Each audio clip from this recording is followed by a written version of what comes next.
Primetime local news, serving the Lakeland and Midwest regions.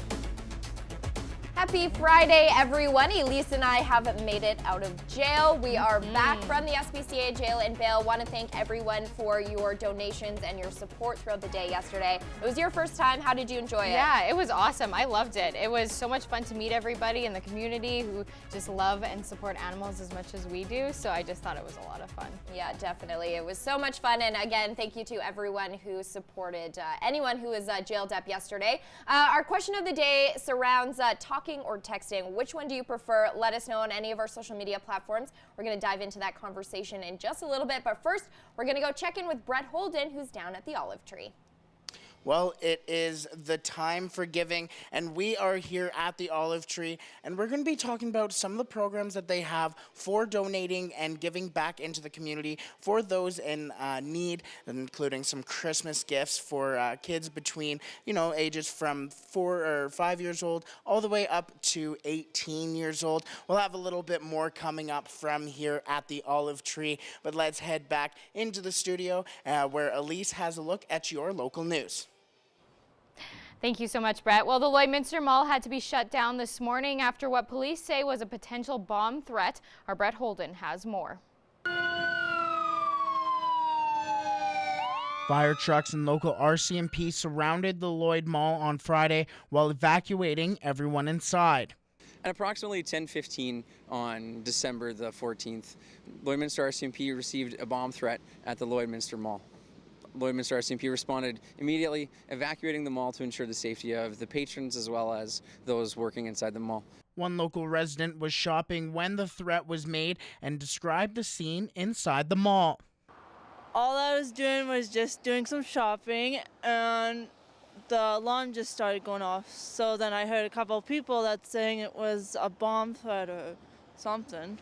Around the area, there is a school and residential areas, and that had to be dealt with as well. We've also alerted those in schools nearby as well as the residential area.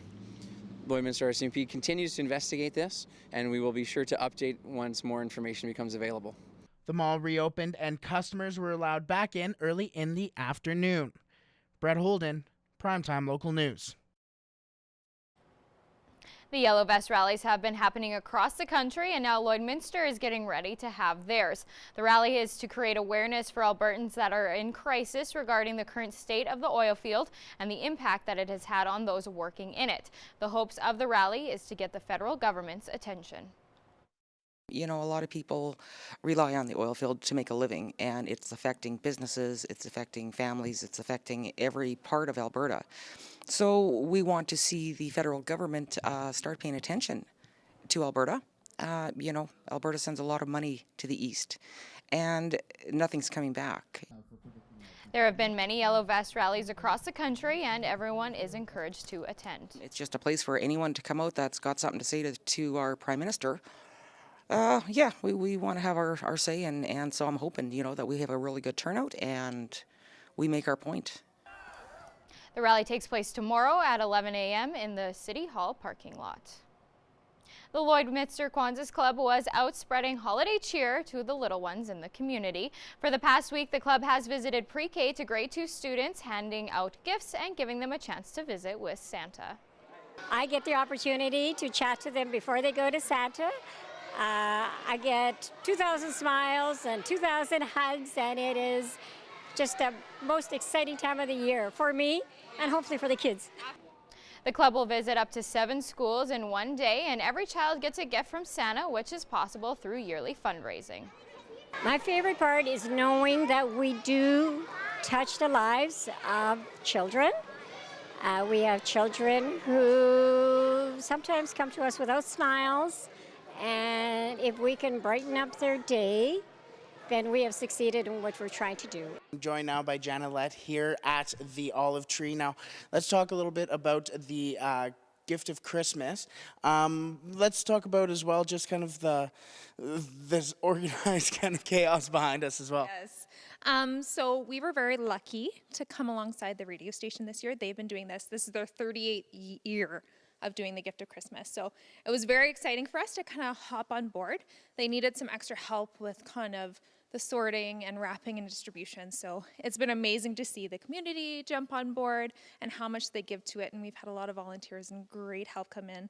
We increased the ages this year a little bit, so now it goes all the way up to 18. We wanted to include the teenagers as well, so that's been we've had a great response for that as well. So yeah. And when it comes to when people come and donate, where can they donate, and what ends up happening with the gifts that they donate?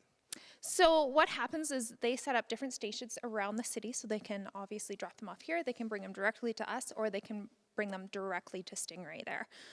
Once they wherever they end up, they all end up coming here in the end anyways. As you can see, this is why we have a big mound behind us of toys, but that's kind of the process that happens each year. And really quickly, let's talk about the impact that this can have as well. It's huge. So with the impact, all these toys go both to the Catholic School Division, the Public School Division, and the Salvation Army. So there's hundreds of families that get to receive toys this Christmas. So it's huge for a lot of families that are low income or struggling. It just gives them a little bit of hope and joy. Perfect. We'll have a little bit more coming up from here at the Olive Tree, but let's head back into the studio and see what's going on there. All right, thank you so much, Brett. Great to see the community rally around those who need it for this time of the year. Sitting at 4 degrees here in the Border City, clouds are starting to roll in. Really nice above average day. Look at that. The record for this day was set back in 1997, 9 degrees. So we really weren't too far off of it as we reached the daytime high earlier today. Looking to the satellite radar, a whole lot of activity coming in from the west. Patches of some freezing rain could affect the area of Lloydminster, Cold Lake, Bonnyville, Lac La Biche. Those areas, a 30% chance that you could see some flurry activities, possibly some freezing rain as the temperatures are so warm. No watches and warnings currently in effect for our area, but as you look down in the corner here out to the west, there is a wind warning in effect, and we could also be seeing some of those strong wind gusts up to 80 km this evening and into the overnight. So just be cautious with that. Keep an eye out. 4 degrees though currently here in the Border City, -1 in Cold Lake, 0 in Athabasca, -3 in Whitecourt, 6 degrees in Jasper, 8 in Rocky Mountain House. They were sitting at 11 degrees last hour, so still quite warm there. 1 degree in Saskatoon, 0 in Melfort, and -7 currently in Prince Albert. As we look to the broadcast region, North Battleford sitting at 3 degrees. That cloud cover is going to continue overnight, and it's going to dip down to -3, and then a high of +3 and plenty of sunshine tomorrow. Cold Lake, -1, -4 overnight. Could see some of that precipitation affect the area as it moves in there from the west as those winds change from the east to the west overnight. 1 degree tomorrow with the daytime high, going to be a nice partly cloudy sunny day. Currently in Lloydminster, 4 degrees right now, -1 overnight, and it is going to feel cool with those strong wind gusts. 2 degrees and sunshine tomorrow. But we could see some flurry activity again here in the area, about a 30% chance. -9 on Sunday, but that is the coolest we are going to get in the next week. -2 on Monday, and I'll have more details and a look at your 7-day forecast coming up a little bit later.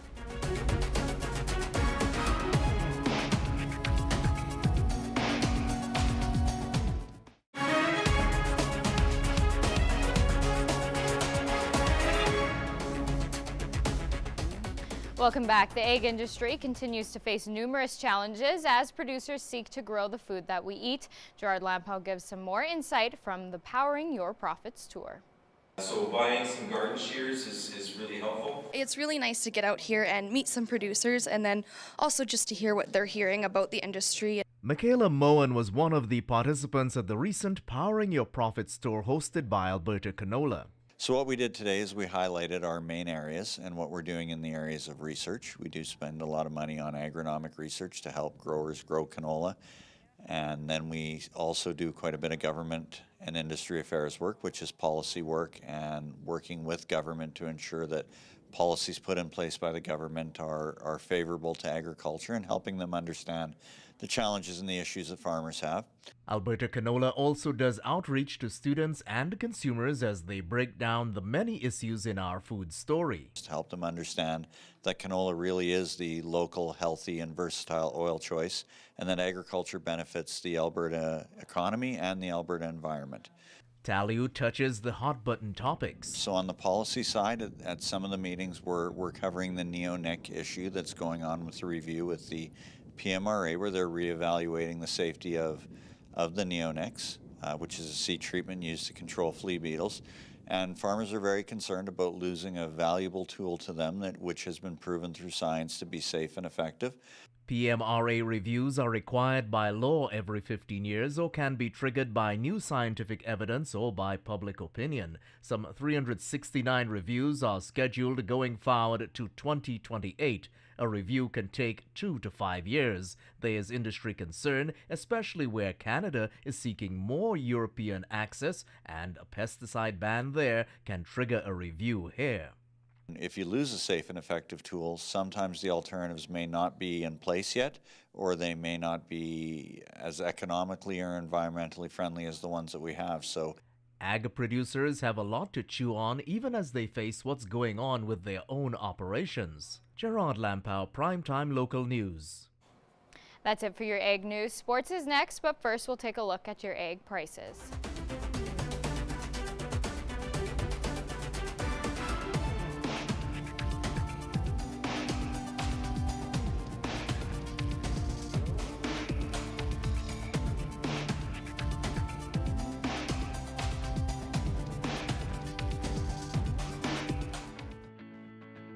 Every member of the City Centre Auto Body team has been through extensive training. We're constantly upgrading our team's education to reflect current collision repair technique. The Lloydminster Bobcats are back on the road for arguably their most grueling weekend of the season with 3 games in 3 days.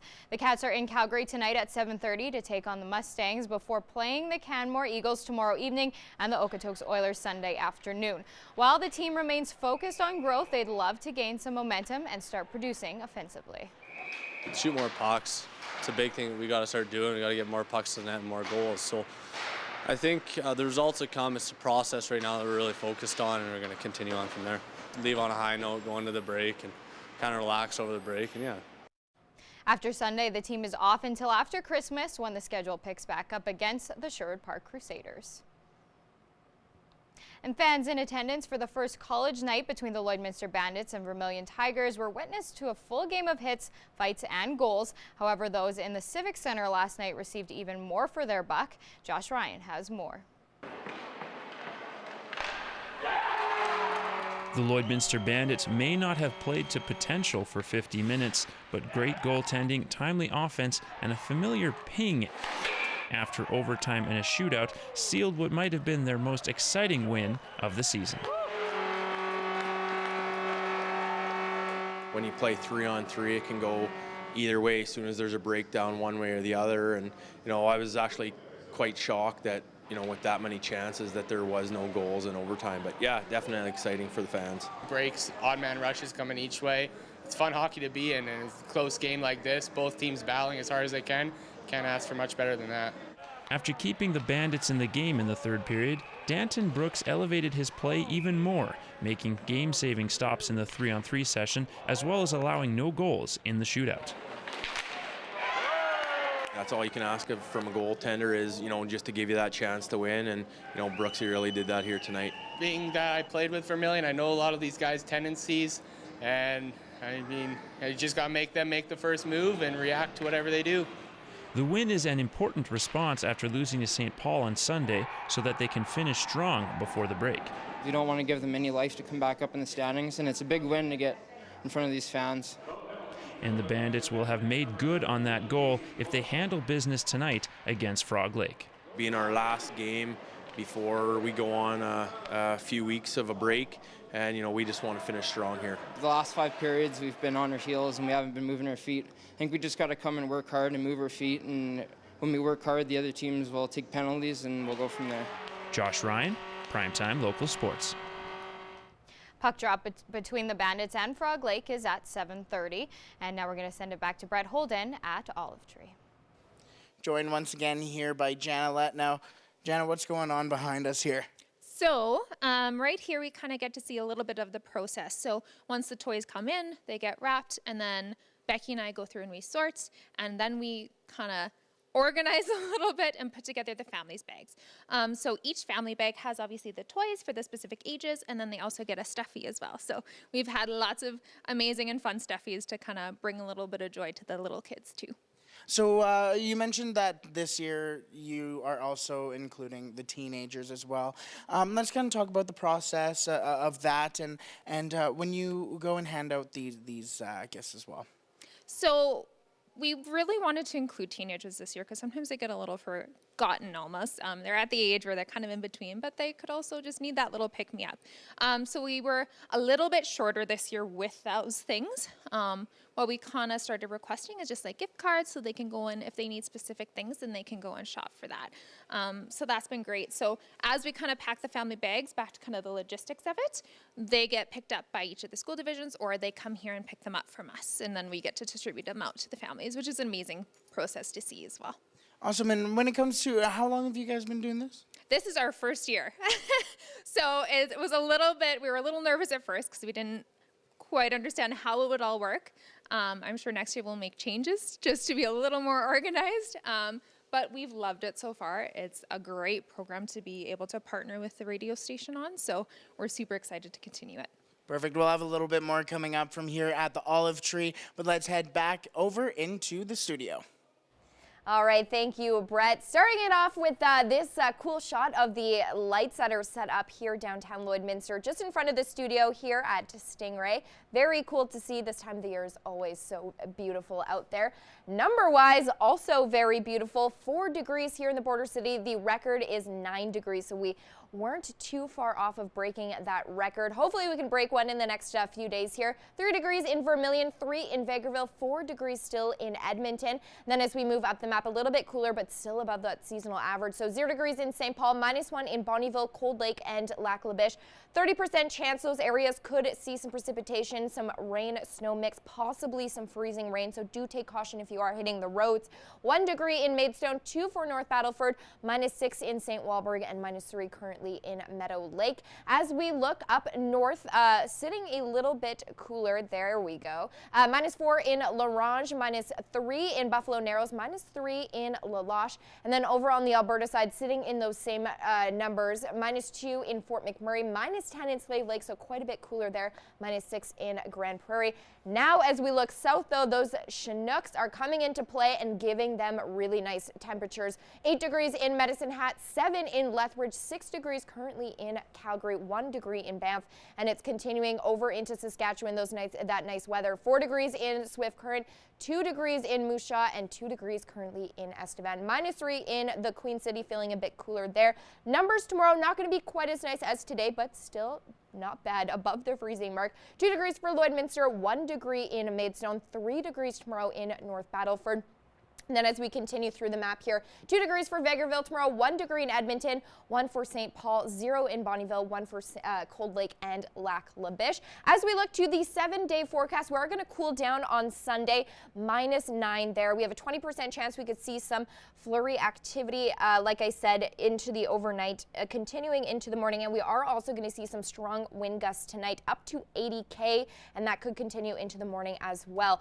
-9 on Sunday, so we are going to cool back down. -16 for the low, but then we warm back up and that trend is going to continue. So Monday, -2, -11, and then we warm back up to -1 for the daytime high, -7 for the low on Tuesday. Wednesday, 25% chance we could see some flurry activity start to pick up, -6 for the low there, and then Thursday, still warm, -2, -5, and then the clouds are going to start to build up starting throughout the week and then continue into Friday for mostly overcast. -4 for the low. Averages are -9 and -18 for this time of the year, and so only on Sunday are we really averaging around those numbers. Otherwise, we are well above, and it looks like it could continue into the holidays.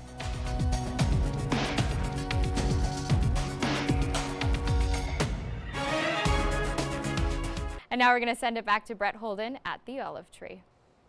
Joined once again by Jana Lett. And Jana, it's a very, very busy time for you guys here with Christmas and the holidays. Let's kind of talk about what you guys have also going on. So on top of the toy campaign, we also provide hampers for the Catholic School Division. So their families apply through them, and then we put together all the hampers for them. So we generally have about 84 families, and so they each get 2 hampers. So we do 160 hampers in total. So that's a whole other side of it that keeps us very busy at this time of year. We have lots of great people who donate food and do food drives and things like that for us as well. So that's been great. We also do family sponsorships, so that's a big one. We do special things for our regular programming for Christmas, so with our Christmas meal and our seniors Christmas meal. We have lots of going on generally. And then, of course, with the gift of Christmas happening as well, that's a whole other thing. But we love it, and we wouldn't have it any other way. Well, that kind of brings me into my next question as well. Is what's kind of the impact and importance for you guys with the holiday season and just kind of giving back as well? I think it's just an incredible time to see the community come together and support so many of the organizations in the city. There's lots of toy drives going on, there's lots of food drives going on, and it's so amazing to see everybody get so blessed by our community. And it helps so many people. On a day-to-day basis, we support a lot of programs and other nonprofits in the city, so food drives and things like that obviously help. So it's been great. Perfect. And really quickly, let's just kind of talk about as well just the community impact and the community kind of giving as well to you guys. Yeah, so obviously with the gift of Christmas, I'm sure we'll have probably close to 800 toys. So that's incredible to see and to talk about. I think everybody steps up and tries to give as much as they can. And I think it's a good reminder to just say, it doesn't have to be a lot. It can be doing whatever you can. If it's buying $20 worth of food and giving it to an organization, that's incredible. If you can afford to do more, then that's incredible too. So I think it's amazing to see all different people come together and support and just help change lives this holiday season. Perfect. We'll have a little bit more coming up from here at the Olive Tree, but let's head back into the studio.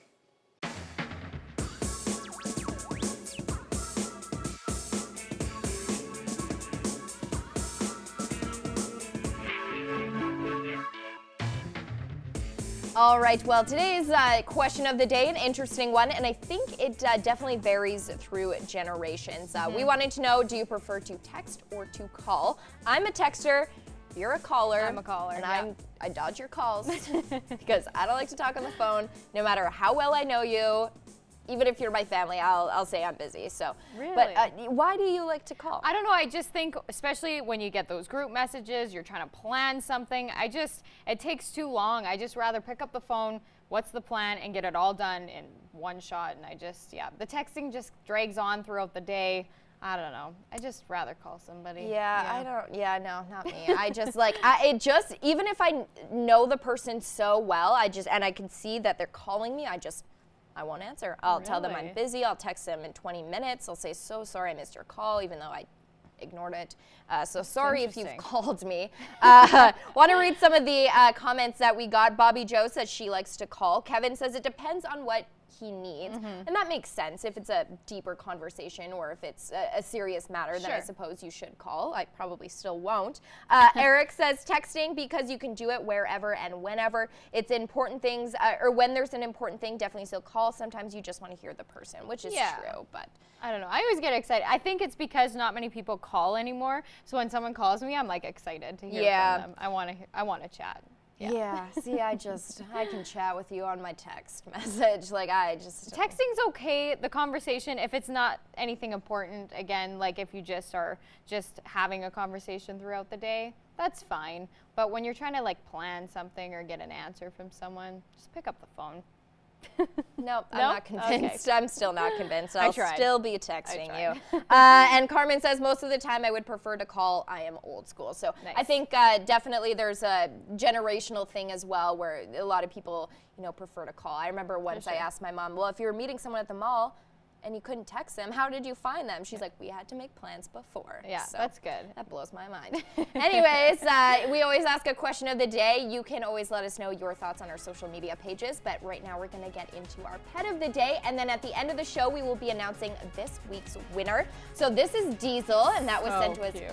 by Corey. Very adorable photo there. Thank you for sending It is that one in. Ty. This is Finnegan. Looks very sassy. Also looks like he's holding a chicken nugget from McDonald's. That's I so love it. awesome. That was sent to us by Daniel.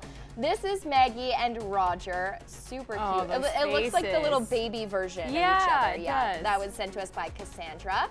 Next up, we have Bella. Very happy. Car ride. Ready for the car ride. Ready for the car Yeah. ride. Yeah, that was sent to us by Rita. And then look at this adorable duo to finish Oh it off. my Hash goodness. and Poe. Very adorable. Floppy that was sent to ears us. kill me. Yeah. I mean. Unreal. We almost came home with some puppies yesterday from Yeah. the SPCA. But, That's true. Yeah, this was sent to us by Sarah. Stick around till the end of the show because we will be announcing this week's winner, and you still have time to enter for all the weeks to come. Send us a photo of your pet. Please include their name, and if you do see them on the show, you'll be entered to win a $50 gift card to the Lloydminster Pet Pad. We want to see your pets. Send photos of your pet and their name to our Facebook, Twitter, or Instagram to have them featured on Pet of the Day. Your name will be entered into a weekly draw for a gift certificate from the Pet Pad. Well, it 'tis the season for giving, and we are here at the Olive Tree. We were speaking a little bit about the gift of Christmas and some of the donations that can be sent down here. Some of their big gifts, including 12 and up gifts that they are looking for. Things like gift cards to Walmart or headphones or just kind of some speakers as well. They mentioned that some gift cards for some teenagers that are maybe looking for some socks are always appreciated. That does it for me here at the Olive Tree. I hope you have a wonderful weekend, and I shall see you on Monday. But let's head back into the studio where Michaela and Elise will finish up the show. All right, thank you so much, Brett. We are in for a good Saturday. 2 degrees tomorrow, a little bit cooler on Sunday, -9 there, but then we start to warm up for the rest of the week. -2 on Monday, -1 on Tuesday and next Wednesday. A little bit cooler at -2 on Thursday. We could see a 25% chance we could see some flurry activity then. And then, unfortunately, the clouds are going to start to build up and then for the beginning of next weekend, so -4 there. But really can't complain because we're above the seasonal averages, which is always nice to see. Nice. Well, it is the end of the show, which means we are announcing this week's winner of our Pet of the Day. Let's see who won. Good luck to everyone. Let's see. All This is so right. exciting. I love this. I love this part, yeah.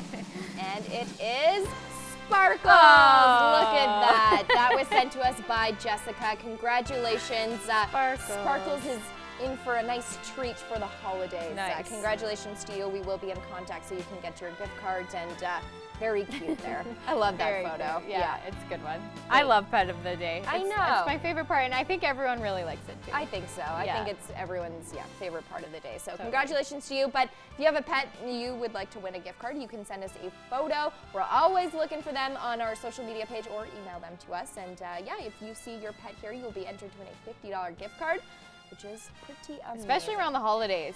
That's perfect anytime. because everyone wants to get their pet a Christmas gift, right? For I still Santa? have to get my cat a Christmas gift. There you so go. I'll see what she wants. Anyways, that does it for us. We hope you have a great weekend, and we'll see you here on Monday.